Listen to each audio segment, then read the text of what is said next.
प्रिय विद्यार्थियों नमस्कार। आपका हमारे गुरु शिखर कंप्यूटर सेंटर के यूट्यूब चैनल पर हार्दिक स्वागत है। जिन विद्यार्थियों ने हमारे इस चैनल को सब्सक्राइब नहीं किया है वो तुरंत ही सब्सक्राइब कर दें और बेल आइकन पर क्लिक करें ताकि आपको आने वाले नए वीडियोस मिलते रहें।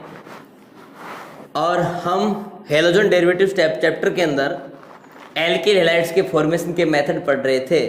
फर्स्ट हमने पढ़ा था एल्केन से, फ्रॉम एल्केन्स। सेकंड पढ़ा था फ्रॉम एल्किन्स और थर्ड हम पढ़ रहे थे फ्रॉम एल्कोहल्स। एल्कोहल की रिएक्शन हेलोजन एसिड से करवाई थी। जब हाइड्रोक्लोरिक एसिड से करवाते हैं तो प्रेजेंस एनहाइड्रस ZnCl2 लेते हैं, और जब रिएक्शन हाइड्रोजन ब्रोमाइड और हाइड्रोजन आयोडाइड के साथ करवाई जाती है तो हमें प्रेजेंस चाहिए कंसंट्रेट एस्ट्रोसल्फर। उसका रीजन वगैरह भी आपको मैंने बता दिया था। इसके बाद एल्कोहल से जो रिएक्शन है उसके बाद रिएक्शन आती है, इसके अंदर हेडिंग लगाओ, by the reaction of, second heading, by the reaction of, by the reaction of thionyl chloride and alcohols. अब हम रिएक्शन पढ़ेंगे एल्कोहल के साथ थायोनिल क्लोराइड की अभिक्रिया। रिएक्शन का नाम है डार्जन रिएक्शन। डार्जन रिएक्शन। तो इसके अंदर लिखो, it is considered as the best method, it is considered as the best method to prepare alkyl halide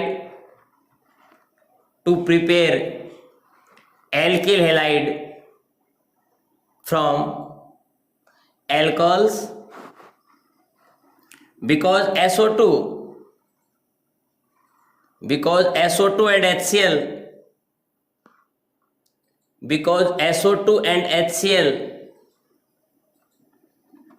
two gaseous, SO2 and HCl, two gaseous byproduct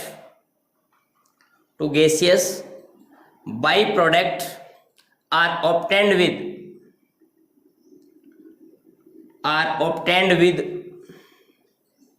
the alkyl halide,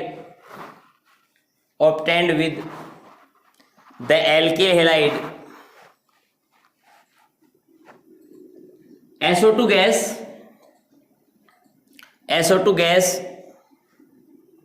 gets vaporized, SO2 gas gets vaporized and HCl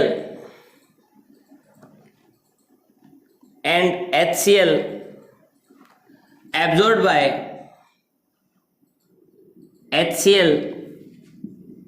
by pyridine,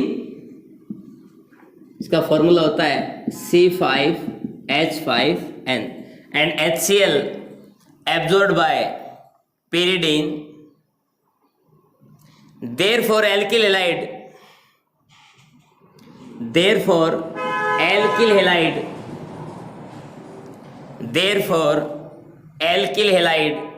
is obtained in pure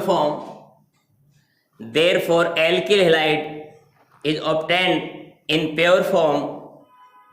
This reaction is called as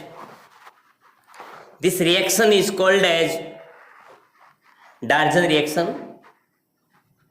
This reaction is called as डार्जन reaction. तो देखिए जी, मैंने कहा कि जब alcohol जो है, इस alcohol की रिएक्शन आपको करवानी है जी थायोनिल क्लोराइड के साथ।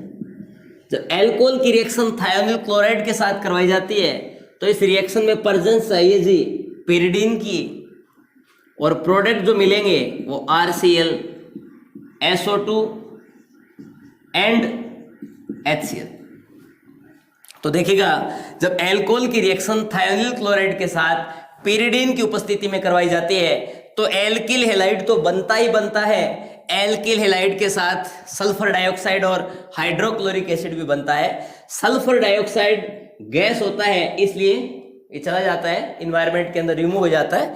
और आपके पास जो हाइड्रोक्लोरिक एसिड होता है ये उसी वेसल्स में तो आपका एल्किल हैलाइड होता है, उसी वेसल्स में आपका हाइड्रोक्लोरिक एसिड होता है। तो क्या करते हैं कि हाइड्रोक्लोरिक जो एसिड इसी वेसल्स में बनता है उसमें ये pyridine जो होता है वो pyridine इस हाइड्रोक्लोरिक एसिड को एब्जॉर्ब कर लेता है, जिससे हमारे पास प्योर एल्किल हैलाइड का फॉर्मेशन होता है। और ये pyridine किस टाइप से हाइड्रोक्लोरिक एसिड को एब्जॉर्ब करता है और किसका फॉर्मेशन होता है, तो देखिए ये आपकी pyridine होती है C5H5N। ये उस मिक्सचर में से हाइड्रोक्लोरिक एसिड को एब्जॉर्ब करता है, तो उसके लिए H पे पार्शियल पॉजिटिव चार्ज और क्लोरीन पे पार्शियल नेगेटिव चार्ज जनरेट होता है। नाइट्रोजन के वैलेंस सेल में 5 इलेक्ट्रॉन होते हैं, तो 3 इलेक्ट्रॉन तो बॉन्ड फॉर्मेशन में पार्टिसिपेट कर लेते हैं और 2 जो इलेक्ट्रॉन होते हैं वो लोन पेयर के रूप में रह जाते हैं। तो ये लोन पेयर हाइड्रोजन पे इलेक्ट्रॉन डिफिशिएंट स्पीशीज हो रही है, क्योंकि क्लोरीन एटम की इलेक्ट्रोनेगेटिविटी ज्यादा होने के कारण ये इलेक्ट्रॉन अपनी तरफ अटैक कर रहा है, जिससे हाइड्रोजन पे पार्शियली पॉजिटिव चार्ज जनरेट हो रहा है और क्लोरीन पे पार्शियल नेगेटिव चार्ज जनरेट हो रहा है। तो ये जाके इस पे अटैक कर लेता है, तो ये बन जाता है पेरिडीनियम। ये आपका बन गया पेरिडीनियम Cl पे नेगेटिव, इसका नाम होता है पेरिडीनियम क्लोराइड, पेरिडीनियम क्लोराइड। तो इस टाइप से पेरिडीनियम क्लोराइड का फॉर्मेशन होता है और हमारे पास एल्किल हैलाइड का फॉर्मेशन होता है। तो देखिएगा, हम इस रिएक्शन की मैकेनिज्म के बारे में बात करें तो देखिए, पहले तो हम डायरेक्ट कोई एग्जांपल लेके प्रोडक्ट बना लेते हैं। जैसे फॉर एग्जांपल मैंने कहा CH3OH react with thionyl chloride का फॉर्मूला होता है SO2 SO2Cl2 होता है जी सल्फोनिल क्लोराइड, ये थायोनिल क्लोराइड। रिएक्शन होगी pyridine की प्रेजेंस में, ठीक है जी। pyridine एज ए कैटलिस्ट का काम कर रहा है, इसका फॉर्मूला होता है C5H5N, या फिर मैं इसको लिख सकता हूं इस तरीके से, इसकी स्ट्रक्चर को भी मैं रिप्रेजेंट कर सकता हूं। ये लो जी। अब देखिएगा, सीधी सी कंडीशन ऐसे याद रखें कि SO2 रिमूव हो गया, इधर से आपका HCl निकल गया और ये आपका बन गया जी CH3Cl। तो 3 प्रोडक्ट मिले आपके पास, एक मिला CH3Cl एल्किल हैलाइड, एक आपके पास मिला सल्फर डाइऑक्साइड गैस और तीसरा आपके पास मिला हाइड्रोक्लोरिक एसिड। इस रिएक्शंस के अंदर हम रिएक्शन मैकेनिज्म की बात करें तो देखिएगा, रिएक्शन मैकेनिज्म, तो first of all CH3OH react with thionyl chloride. तो यहाँ सल्फर और क्लोरीन और ऑक्सीजन में सबसे ज्यादा मोर इलेक्ट्रोनेगेटिव एलिमेंट ऑक्सीजन है। ऑक्सीजन बॉन्ड के इलेक्ट्रॉन अपनी तरफ अट्रैक्ट करेगा, जिससे इस पे पार्शियल नेगेटिव चार्ज जनरेट होगा और सल्फर पे पार्शियल पॉजिटिव चार्ज जनरेट होगा। इस ऑक्सीजन के जो इलेक्ट्रॉन पेयर हैं वो जाके इस पे अटैक कर जाएंगे, तो आपके पास ये बनेगा CH3OH SO पे negative charge, this Cl, okay. ये लो जी। तो ध्यान दें, CH3OH SOCl2 के साथ रिएक्शन कर रहा है, तो CH3OH SO नेगेटिव Cl। अब देखिएगा, ऑक्सीजन ने अपने इलेक्ट्रॉन सल्फर को दे दिए, सल्फर से जितने इलेक्ट्रॉन गए उतने इलेक्ट्रॉन सल्फर के पास आ गए, सल्फर पे कोई भी चार्ज जनरेट नहीं होगा। ऑक्सीजन इलेक्ट्रॉन ले गया तो ऑक्सीजन पे नेगेटिव चार्ज जनरेट हो गया। इस ऑक्सीजन ने अपने इलेक्ट्रॉन दे दिए, इट मींस इस ऑक्सीजन पे पॉजिटिव चार्ज जनरेट हो गया। अब इस केस में हाइड्रोजन है वो बॉन्ड के इलेक्ट्रॉन देके निकल जाएगा, हाइड्रोजन H+ फॉर्म में रिमूव हो गया और ये जैसे ही यहाँ आएगा वैसे ये Cl जो है वो इस पे अटैक करेगा। तो देखिएगा, इस पे अटैक किया, Cl बॉन्ड के इलेक्ट्रॉन लेके गया, तो ये बन गया आपका बाई प्रोडक्ट के रूप में HCl। और इधर आपका ये बना CH3O S double bond O और ये लो जी Cl। नेक्स्ट इधर से CH3 का प्लस आई इफेक्ट है, इस प्लस आई इफेक्ट की वजह से ऑक्सीजन पे इलेक्ट्रॉन डेंसिटी इंक्रीज हो रही है, तो ये अपने बॉन्ड के इलेक्ट्रॉन जैसे ही यहाँ देगा ये ऑक्सीजन यहाँ चला, इसका मतलब यहाँ पे एक कॉन्जुगेशन प्रोसेस हो गई। तो इसी रिएक्शन को फर्दर मैं इस तरीके से रिप्रेजेंट कर सकता हूँ, CH3OSO पे नेगेटिव दिस Cl और इस ऑक्सीजन पे पॉजिटिव चार्ज आ गया क्योंकि यहाँ पे डबल बॉन्ड जनरेट हो गया। जैसे ये बॉन्ड के इलेक्ट्रॉन लेके आएगा वैसे यहाँ से Cl इसके अंदर से इस पे अटैक कर जाएगा और ये इसके बॉन्ड के इलेक्ट्रॉन इधर दे देगा। मीन्स ये Cl इलेक्ट्रॉन लेके आया CH3 पे, मीन्स यहाँ प्रोडक्ट मिला CH3Cl, साथ में प्रोडक्ट मिला आपका SO2 और एक आपका जो प्रोडक्ट था बन गया HCl। SO2 गैस फेज में इसलिए रिमूव हो जाएगी और CH3Cl अपना मेन प्रोडक्ट है और HCl था उसको पिरिडीन एब्जॉर्ब कर लेगी। ये इसकी रिएक्शन मैकेनिज्म है। लेकिन एक केस याद रखें कि आपकी ये जो डार्जन रिएक्शन है, इस डार्जन रिएक्शन में पिरिडीन की प्रेजेंस यदि आप काम लेते हो उस केस में ये रिएक्शन SN2 मैकेनिज्म से होती है। यानी आप इस डार्जन रिएक्शन में SOCl2 के साथ आप एल्कोहल लेते हो और एल्कोहल के साथ आप SOCl2 लेते हो, प्रेजेंस आप पिरिडीन की लेते हो, उस केस में ये जो रिएक्शन होती है इसमें प्रोडक्ट तो वही बनने आपके RCl, SO2 और HCl, लेकिन रिएक्शन की जो कैटेगरी है वो होती है SN2 टाइप की। Means by molecular substitution reaction, by molecular substitution reaction.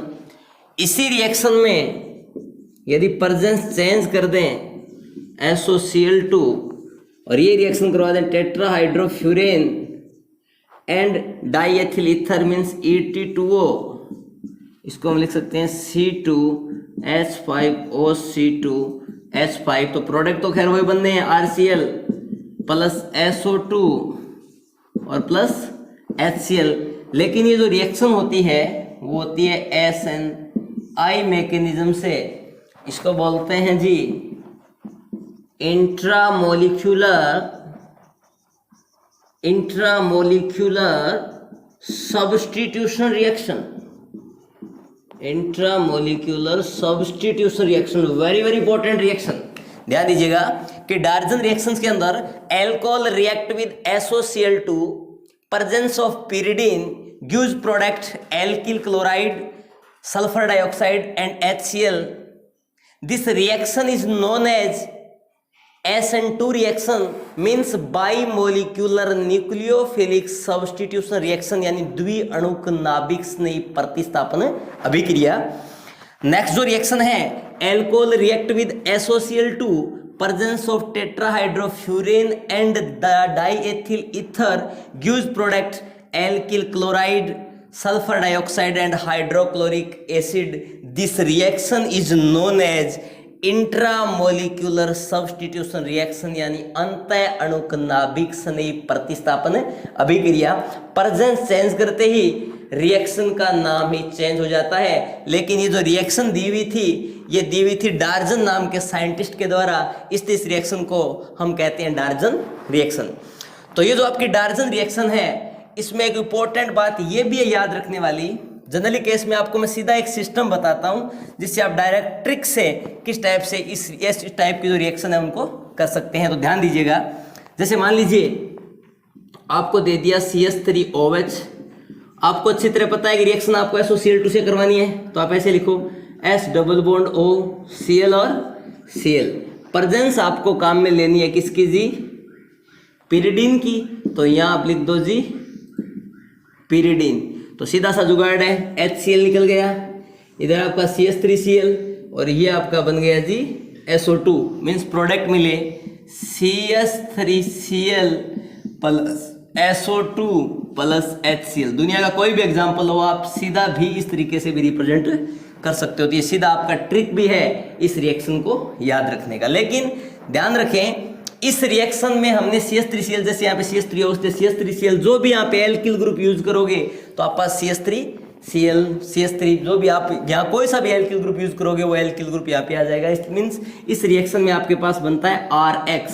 R means कोई भी alkyl group, methyl, ethyl, propyl, butyl, pentyl, hexyl, heptyl, octyl, nonyl, decyl, isopropyl, secondary propyl, है ना, tertiary butyl, secondary butyl, neopentyl, कोई सा भी alkyl group हो सकता है। और X आप जानते हो या तो फ्लोरीन होता है या जी क्लोरीन होता है या जी ब्रोमीन होता है या जी आयोडीन होता है। और इस चैप्टर के अंदर X सिर्फ फ्लोरीन एक ही रिएक्शन में है, जो रिएक्शन आपकी होती है स्वाल्ट रिएक्शन, खैर वो आगे पढ़ेंगे।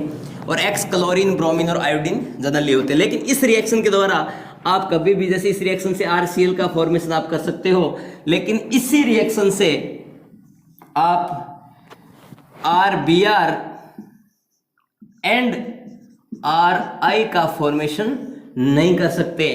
तो देखिएगा इस रिएक्शन से आप एल्किल क्लोराइड तो बना सकते हो, लेकिन इस रिएक्शन से आप एल्किल ब्रोमाइड और एल्किल आयोडाइड का फॉर्मेशन नहीं कर सकते। इसलिए आप स्टार लगा के पहले लिखें।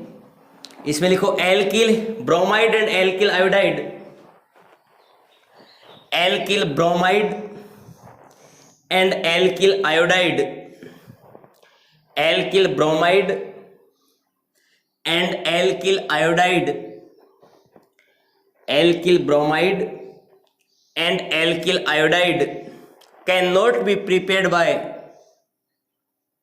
alkyl bromide and alkyl iodide cannot be prepared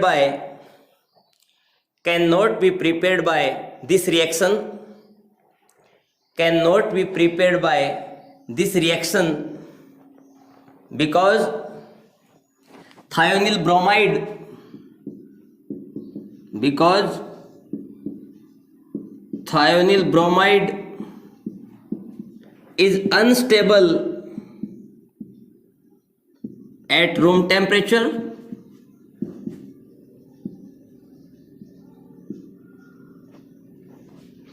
thionyl bromide is unstable at room temperature and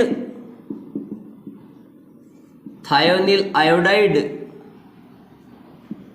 is unknown।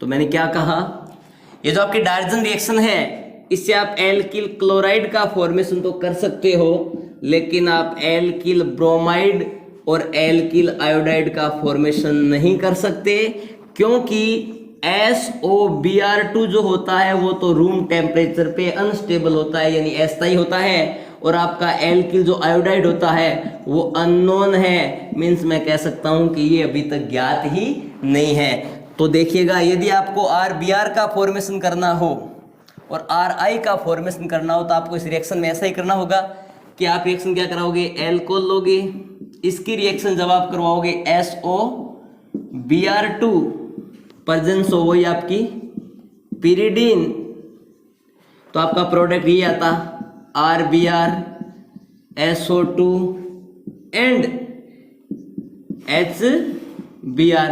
लेकिन ये रिएक्शन नहीं होगी, क्यों नहीं होगी, क्योंकि SOBr2 होता है वो रूम टेम्परेचर पे बच्चों अनस्टेबल होता है। इसी प्रकार यदि आप एल्किल आयोडाइड का फॉर्मेशन करते तो ROH के साथ क्या लेते जी, SOI2, और SOI2 लेते प्रेजेंस वही किसकी काम में लेते आप, पिरिडीन की। तो आप पास प्रोडक्ट आता RI प्लस SO2 और प्लस में HI। तो लेकिन ध्यान रखें इस रिएक्शंस के अंदर आप एल्किल आयोडाइड का फॉर्मेशन भी नहीं कर सकते, यानी ये रिएक्शन भी नहीं होगी, क्योंकि SOI2 अननोन है, अभी तक इसको ज्ञात ही नहीं किया गया है, इसलिए आप एल्किल आयोडाइड का फॉर्मेशन इस रिएक्शन से नहीं कर सकते। तो मेरे कहने का मतलब आप डार्जन रिएक्शन अच्छे से समझ गए होंगे कि एल्कोहल की रिएक्शन जब SOCl2 के साथ करवाई जाती है पिरिडीन की प्रेजेंस में, तो एल्किल क्लोराइड का निर्माण होता है, साथ में बाई प्रोडक्ट SO2 व HCl बनते हैं। SO2 गैस अवस्था में होने के कारण इवेपोरेट यानी बाहर चला जाता है। तो आपके पास जो पात्र होता है उसमें क्या क्या बचता है, एक बचता है एल्किल क्लोराइड और एक बचता है HCl। इस रिएक्शन के अंदर हम प्रेजेंस काम में लेते हैं पिरिडीन की। वो जो पिरिडीन है वो क्या करेगा, उस वेसल्स में से हाइड्रोक्लोरिक एसिड को एब्जॉर्ब कर लेगा, जिससे आपके पास एल्किल क्लोराइड है वो प्योर फॉर्म में प्राप्त होता है। अर्थात पेपर में क्वेश्चन ऐसे भी आ सकता है कि शुद्ध अवस्था में एल्किल क्लोराइड बनाने की कौन सी विधि इंपॉर्टेंट है, तो एल्कोहल की रिएक्शन थायोनिल क्लोराइड के साथ करवाने वाली रिएक्शन इंपॉर्टेंट है। इट मींस मैं कह सकता हूं कि हमारी डार्जन जो रिएक्शन है वो इंपॉर्टेंट रिएक्शन है। लेकिन इस रिएक्शंस के अंदर एक चीज का ध्यान रखें, एल्किल ब्रोमाइड और एल्किल आयोडाइड का फॉर्मेशन कभी भी नहीं किया जा सकता, क्योंकि इस रिएक्शंस के अंदर SOBr2 व जो SOI2 काम में लेना होगा SOCl2 की जगह, वो आपके होते हैं वो रूम टेम्परेचर पे आपका SOBr2 तो अनस्टेबल होता है और आपका जो SOI2 होता है वो अननोन है, यानी आज तक ज्ञात ही नहीं है। लेकिन एक बात का और ध्यान रखें, इसी रिएक्शंस में प्रेजेंस चेंज करते ही रिएक्शन होती है वो चेंज हो जाती है। इसी डार्जन रिएक्शंस को यदि आप पिरिडीन की प्रेजेंस में करवाते हैं तो ये रिएक्शन आपकी होती है बाइमोलिक्यूलर न्यूक्लियोफिलिक सब्स्टिट्यूशन रिएक्शन, यानी द्विअणुक नाभिक स्नेही प्रतिस्थापन अभिक्रिया। और यही जो रिएक्शन होती है इसमें प्रेजेंस आप काम में लेते हो डाइएथिल ईथर और टेट्राहाइड्रोफ्यूरेन यानी एक साइक्लिक ईथर। तो यही जो आपकी रिएक्शन होती है वो होती है इंट्रामोलिक्यूलर न्यूक्लियोफिलिक सब्स्टिट्यूशन रिएक्शन, यानी मैं कह सकता हूं अंतः अणुक नाभिक स्नेही प्रतिस्थापन अभिक्रिया। तो आज के लिए एल्कोहल की रिएक्शन थायोनिल क्लोराइड के साथ बस इतना ही। नेक्स्ट रिएक्शन अपन बाद में पढ़ेंगे। ओके।